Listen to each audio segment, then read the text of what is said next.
Assalamualaikum warahmatullahi wabarakatuh. Selamat sore sahabat Bawaslu dimanapun Anda berada. Kembali lagi bersama saya Sansan Sanjaya dalam acara Ngabuburit Sesarengan Ngawasi dengan tema refleksi pengawasan dan potensi sengketa proses pada pemilihan serentak tahun 2024. Kali ini saya tidak sendiri, saya ditemani oleh Koordinator Divisi Hukum dan Penyelesaian Sengketa Kabupaten Cilacap, Bapak Suyatno SPD MSC. Selamat sore Bapak. Selamat sore, Mas. Mungkin bisa disapa dulu Bapak untuk sahabat Bawaslu yang ada di rumah. Baik, terima kasih. Assalamualaikum warahmatullahi wabarakatuh. Puji syukur kehadirat Tuhan Yang Maha Esa yang telah melimpahkan rahmat dan hidayahnya sehingga kita semua dalam keadaan sehat walafiat insya Allah. Di bulan yang penuh berkah ini mudah-mudahan kita selalu diberikan kelancaran, kemudahan atas segala sesuatu dan nikmat yang kita peroleh selalu kita syukuri. Selamat sore sahabat Bawaslu, pada kesempatan sore hari ini kita akan berbincang santai terkait refleksi pengawasan pencalonan dan potensi sengketa proses di Kabupaten Cilacap. Baik Bapak, mungkin dari temanya sendiri itu adalah refleksi ya Pak ya.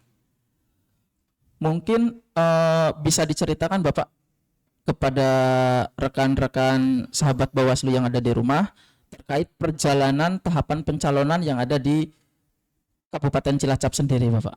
Monggo. Baik, terima kasih Mas. Terkait dengan tahapan pencalonan Bupati dan Wakil Bupati di Kabupaten Cilacap ini sebenarnya kan hampir sama dengan kabupaten, kota yang lain dan provinsi baik di Jawa Tengah maupun di luar Jawa Tengah. Secara umum diatur di dalam PKPU nomor 8 tahun 2024 tentang pencalonan gubernur dan wakil gubernur, bupati dan wakil bupati serta wali kota dan wakil wali kota. Terdapat 4 sub tahapan besar yang dilalui oleh KPU maupun Bawaslu di dalam melakukan pengawasan. Yang pertama adalah terkait sub tahapan pemenuhan persyaratan dukungan pasangan calon perseorangan, itu dilakukan sekitar bulan Mei dari sub tahapan sosialisasi, penyerahan berkas dukungan hingga verifikasi berkas dukungan yang akan dilakukan oleh pasangan calon perseorangan. Kemudian untuk sub tahapan kedua itu kaitannya dengan pengumuman pendaftaran pasangan calon. Nah, ini dilakukan di tanggal 24 sampai tanggal 26 Agustus 2024. Jadi KPU Kabupaten Cilacap ini melakukan pengumuman publikasi baik melalui media online milik KPU, baik berbasis website maupun media online berbasis media sosial, maksud saya media sosial. Nah, maupun dipublikasikan melalui media elektronik maupun media cetak. Kemudian sub tahapan yang ketiga adalah pendaftaran dan penelitian persyaratan pasangan calon. Nah, pada tahapan pendaftaran ini dilakukan pada tanggal 27 hingga tanggal 29 Agustus tahun 2024. Kemudian sub tahapan keempat adalah penetapan pasangan calon yang di dalamnya terdapat 2 sub tahapan. Yang pertama adalah penetapan pasangan calon itu sendiri yang dilakukan pada tanggal 22 September tahun 2024, kemudian pengundian nomor urut dan penetapan nomor urut pasangan calon yang dilakukan tanggal 23 September tahun 2024. Itu gambaran secara umum tahapan pencalonan bupati dan wakil bupati di Kabupaten Cilacap. Yang saya mungkin akan menjelaskan mengenai pasangan calon pemenuhan persyaratan ya. Ini yang kemudian berbeda dengan pasangan calon yang diusung oleh partai politik. Itu agak berbeda, nanti kita jelaskan lebih lanjut seperti itu, Mas. Oke, baik. Mungkin di Kabupaten Cilacap sendiri, apakah waktu pendaftaran calon itu, apakah ada calon perseorangan yang daftar, dan itu mungkin bisa dijelaskan syarat-syaratnya kepada sobat Bawaslu yang ada di rumah Bapak. Baik, sahabat Bawaslu yang kami cintai, bahwa kemarin secara ini tidak ada calon perseorangan yang mendaftar. Tetapi secara potensi kemarin hampir saja ada masyarakat di Kabupaten Cilacap yang berkeinginan atau berkehendak ingin menjadi calon bupati dan wakil bupati dari jalur perseorangan. Tetapi sebelum tahapan pendaftaran dia sudah terlebih dahulu gugur. Seperti yang tadi saya jelaskan sebagaimana diatur di dalam PKPU 8 tahun 2024, setiap orang itu kan sebenarnya mempunyai hak untuk mendaftar menjadi pasangan calon bupati dan wakil bupati Cilacap.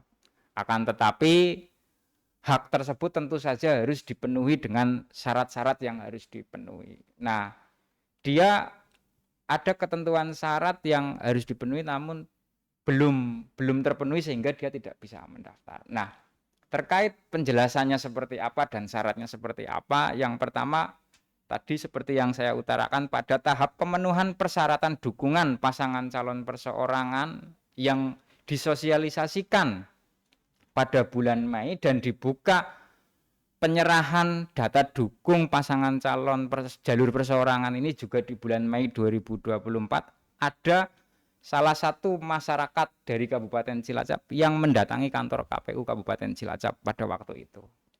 Awalnya orang ini berkonsultasi dengan KPU Kabupaten Cilacap yang saat itu secara kebetulan kami dari Bawaslu juga hadir melakukan pengawasan. Dia menanyakan mengenai prosedur, tata cara, dan lain sebagainya. Nah, terdapat ketentuan syarat yang harus dipenuhi oleh masyarakat atau bakal calon yang ingin mendaftarkan diri menjadi calon bupati dan wakil bupati Kabupaten Cilacap. Salah satunya adalah dukungan yang harus didukung oleh 6,5% dari jumlah pemilih tetap hasil pemilihan umum tahun 2024. Nah, kami mencoba menghitung kemarin jumlah DPT-nya sendiri di Kabupaten Cilacap ini kan sekitar 1,5 juta. Sehingga angka 6,5%-nya ini di angka sekitar 97.000 jiwa. Nah, ketika ada orang yang ingin mendaftarkan diri melalui jalur perseorangan ini, dia harus didukung oleh sekitar 97 orang. Buktinya seperti apa? Dalam dukungan tersebut harus dibuktikan dengan KTP dan surat pernyataan. Jadi misalnya dia sudah mengumpulkan 97.000 orang sekitar atau 100.000 orang yang dibuktikan dengan lampiran fotokopi KTP dan berkas-berkas lainnya, salah surat pernyataan dukungan bahwa orang tersebut mendukung salah satu bakal calon seperti itu. Nah, pada bulan Mei kemarin ada masyarakat yang ingin mencoba menyerah. Nah, tetapi di sini ada ketidakpahaman masyarakat yang menganggap bahwa di tahap tersebut adalah tahap pendaftaran. Dikiranya ini bulan Mei ini adalah sebagai tahap pendaftaran. Sedangkan bulan Mei ini belum memasuki tahap pendaftaran. Nah, pendaftaran sendiri ini kan dibuka mulai tanggal 27 sampai 29 Agustus 2024. Namun bagi calon perseorangan ini kan di bulan Mei diberikan kesempatan untuk menyerahkan dokumen data dukung tadi, Mas. Seperti itu. Nah, waktu itu saat konsultasi kami dari KPU menjelaskan sempat adu argumen ya, karena ketidakpahaman kemudian menanyakan sikap Bawaslu. Kalau posisi Bawaslu ini kan sebenarnya tidak memihak KPU, tidak memihak KPU selama KPU sesuai dengan ketentuan yang ada. Salah satunya adalah PKPU nomor 8 tahun 2024 sebagai pedoman pencalonan.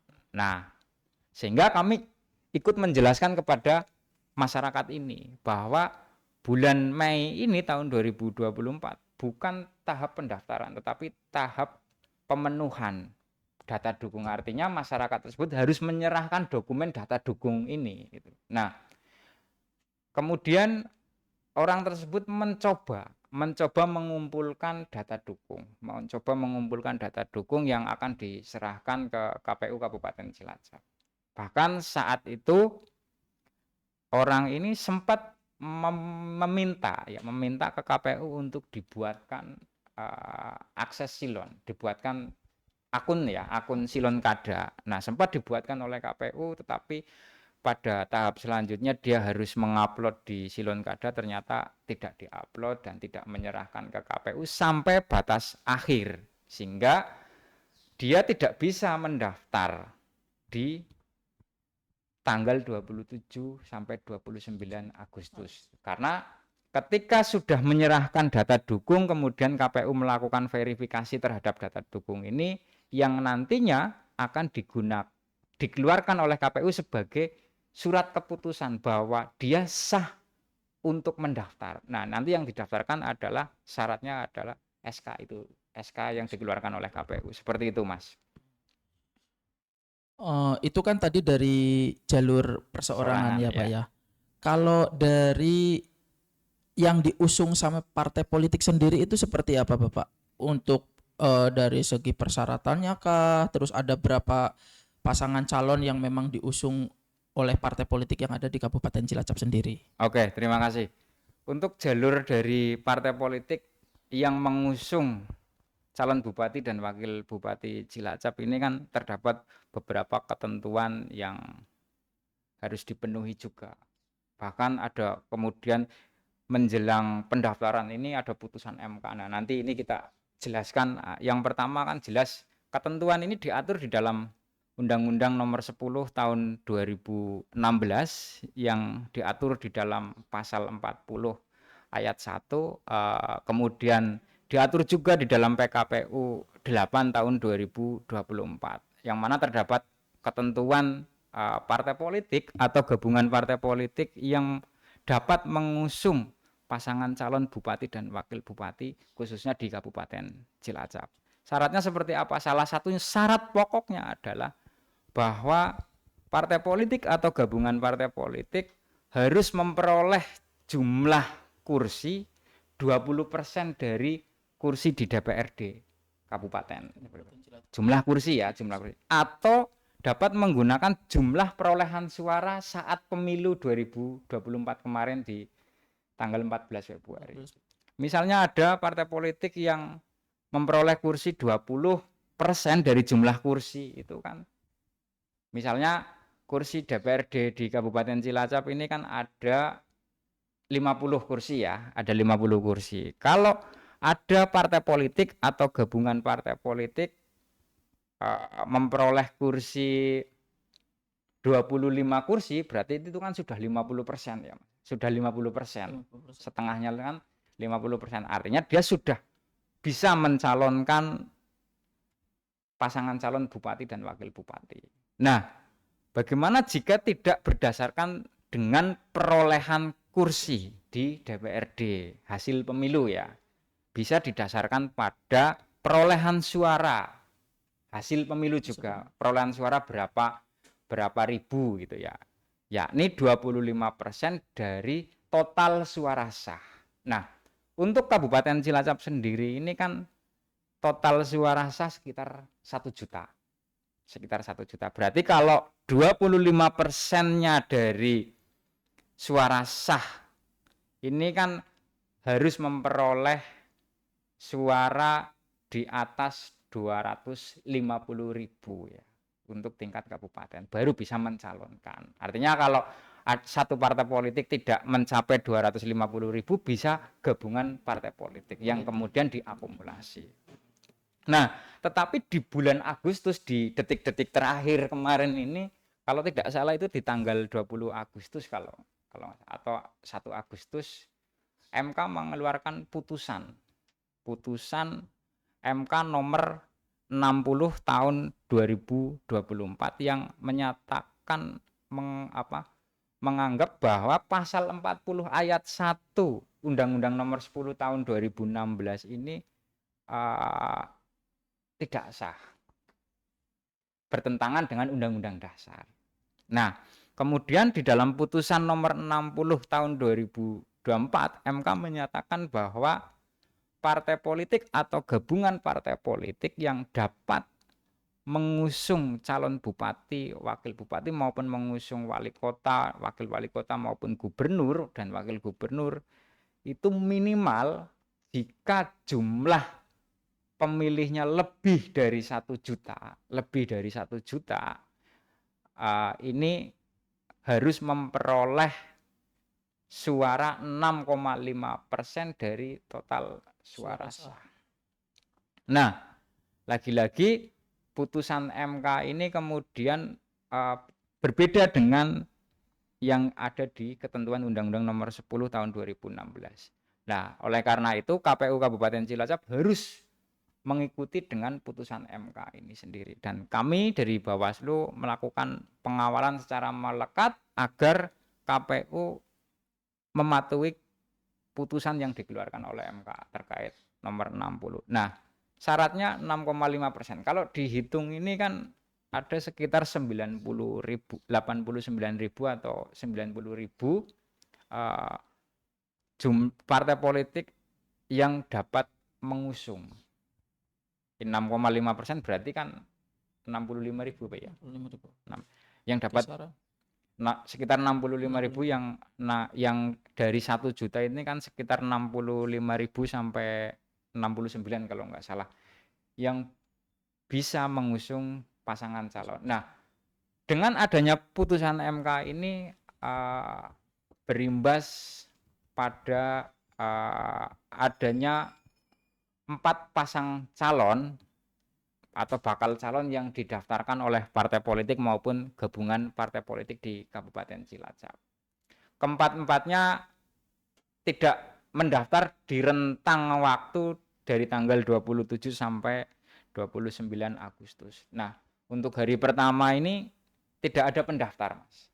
Di hari pertama ini tidak ada pendaftar, jadi dari partai politik maupun gabungan partai politik hanya sekedar datang ke KPU berkonsultasi gitu kan untuk menyiapkan dokumen-dokumen dan akses silon kada gitu kan.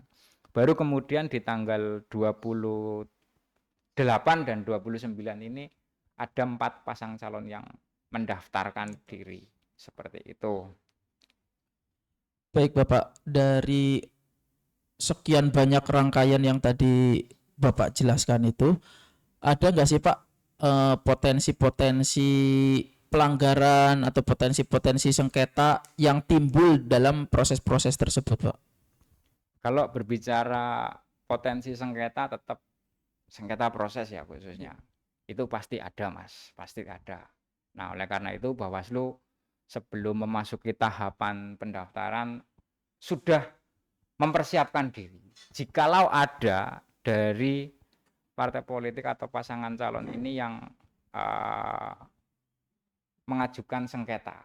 Nah, sebenarnya kalau kita berbicara terkait dengan sengketa proses ini kan ada 2 jenis sengketa proses ya. Di dalam pemilihan yang ini ada agak sedikit berbeda dengan rezim pemilihan pemilu lah ya. Sengketa proses, tapi secara umum hampir sama. Kalau sengketa proses ini kan ada 2 jenis. Satu, sengketa yang terjadi antara peserta pemilu maupun pemilihan dengan penyelenggara pemilu. Ini disebut dengan PSPP. Kemudian yang kedua, potensi sengketa yang terjadi antara peserta pemilu maupun pemilihan dengan peserta pemilu maupun pemilihan, antar peserta. Nah, untuk khusus yang kedua ini dalam tahap pencalonan biasanya tidak terjadi, Mas. Biasanya ini terjadi potensinya terjadi di masa kampanye. Karena disebabkan oleh saat kampanye misalnya baliho dari paslon yang satu itu ditutupi oleh paslon yang lain, atau paslon ini ditutupi oleh paslon yang lain balihonya, atau saat kampanye menggunakan tempat yang sama. Nah, ini terjadi potensi sengketa. Kemudian antar peserta ini dapat mengajukan permohonan sengketa ke Bawaslu maupun ke Panwasam. Nah, ini biasanya diselesaikan dalam waktu 1 hari. Makanya biasa disebut dengan sengketa cepat gitu. Nah, kalau yang pertama tadi sengketa antara peserta dengan penyelenggara ini kan terjadi di tahap pencalonan potensinya ketika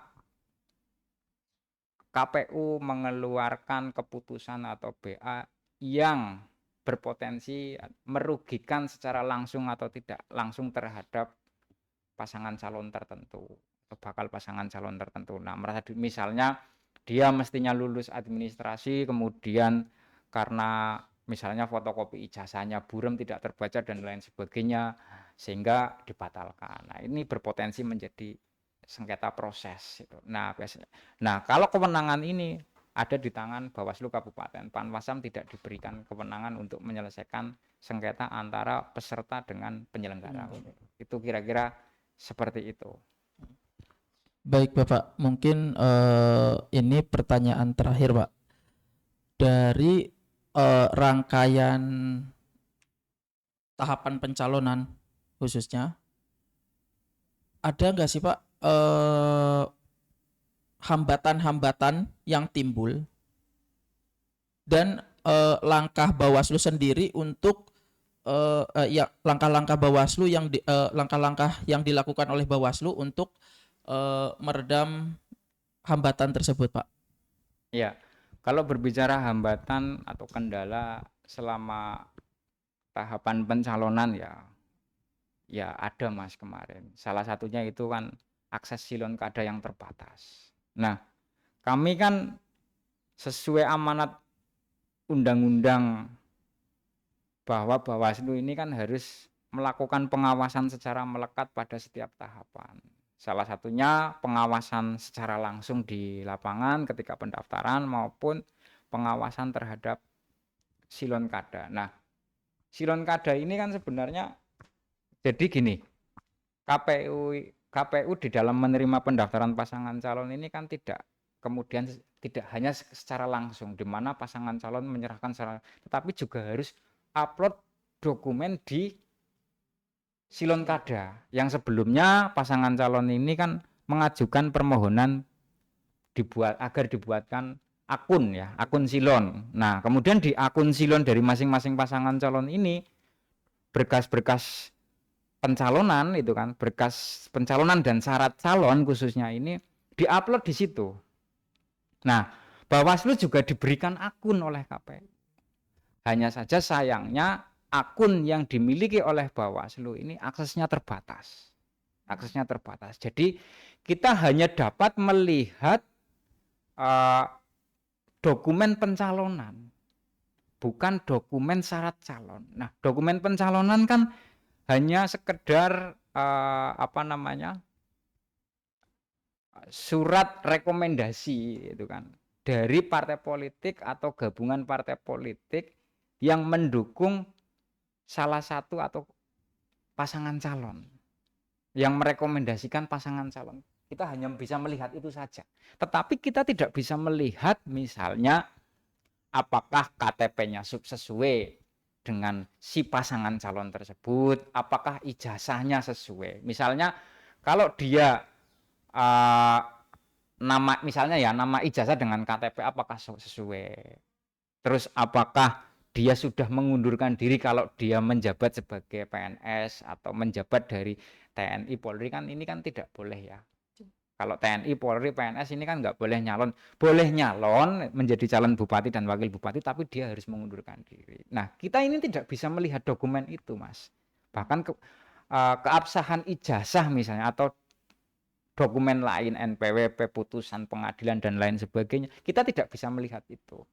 Sehingga itu menjadi kendala Bawaslu di dalam melakukan pengawasan di silon kada. Nah, terhadap kendala tersebut eh, ini menjadi langkah yang susah, kesulitan bagi Bawaslu. Satu sisi akses silon yang terbatas, sisi lain tadi ya bahwa dokumen syarat calon ini tidak diberikan salinannya tidak diberikan ke Bawaslu. Saat misalnya gini, di tanggal 27 misalnya ada salah satu pasangan calon atau tanggal 28 itu ada salah satu pasangan calon yang mendaftar yang diusung oleh partai politik. Nah, dia akan membawa sekian dokumen tuh yang satu diupload di Silon Kada, juga dokumennya diserahkan ke KPU, dokumen aslinya itu loh. Nah, ini kan mestinya disalin ya atau digandakan. Nah, kemudian salinannya mestinya diserahkan ke Bawaslu, tetapi ini tidak dilakukan.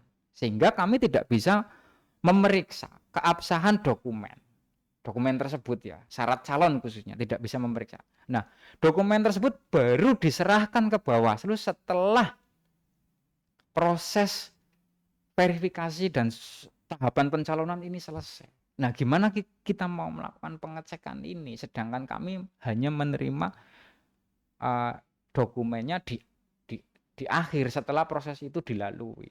Seharusnya kan saat pendaftaran penyerahan dokumen itu difotokopi, disalin gitu kan. Kemudian salinannya diserahkan ke Bawaslu.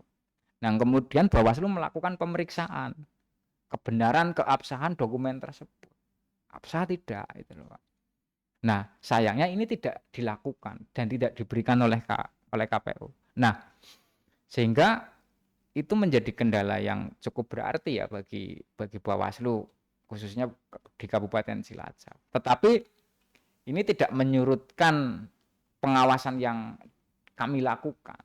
Meskipun demikian kami tetap melakukan pengawasan secara melekat. Jadi saat ada pasangan calon yang didaftarkan oleh partai politik maupun gabungan partai politik menyerahkan dokumen ke KPU, itu kan menyerahkan dokumen fisiknya,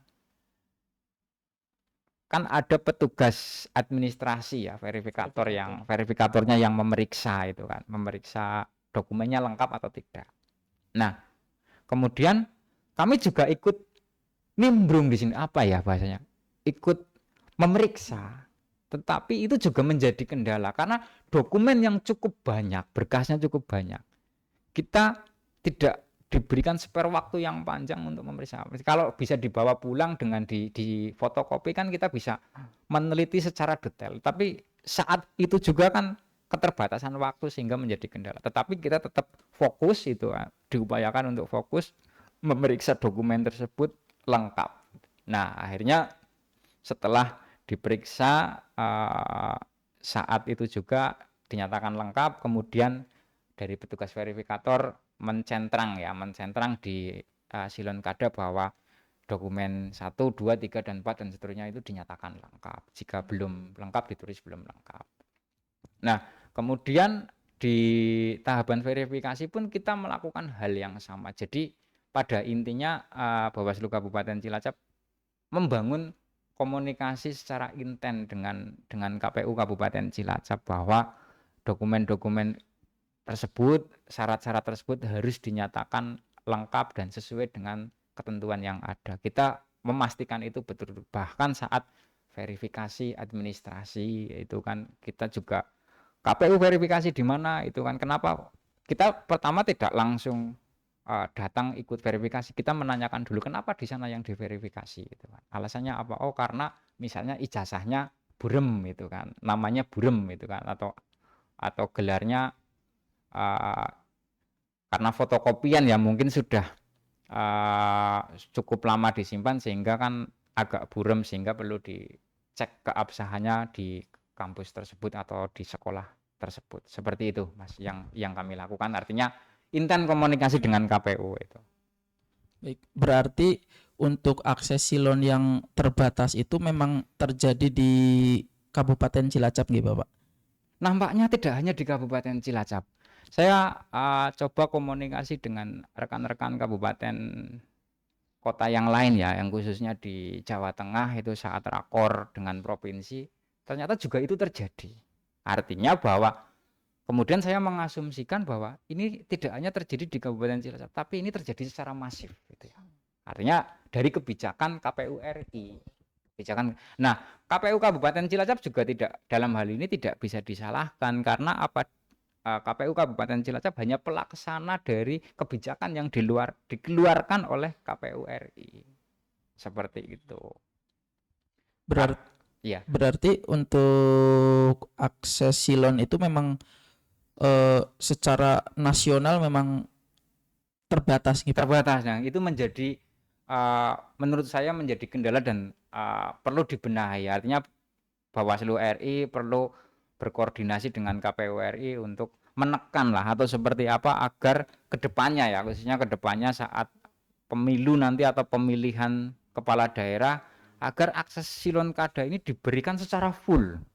Jadi jajaran Bawaslu tingkat provinsi maupun kabupaten kota dalam pencermatan dokumen syarat dokumen pencalonan maupun syarat calon ini kami bisa melihat secara detail dengan rentang waktu yang agak lama sehingga bisa mencermati secara betul-betul keabsahan dokumen tersebut. Kalau cuma ngelihat sekilas di waktu pendaftaran kan tidak efektif, Mas. Seperti itu. Baik, sahabat Bawaslu dimanapun Anda berada, demikian acara ngabuburit sesarengan ngawasi pada hari ini kami sudahi. Wassalamualaikum warahmatullahi wabarakatuh. Waalaikumsalam.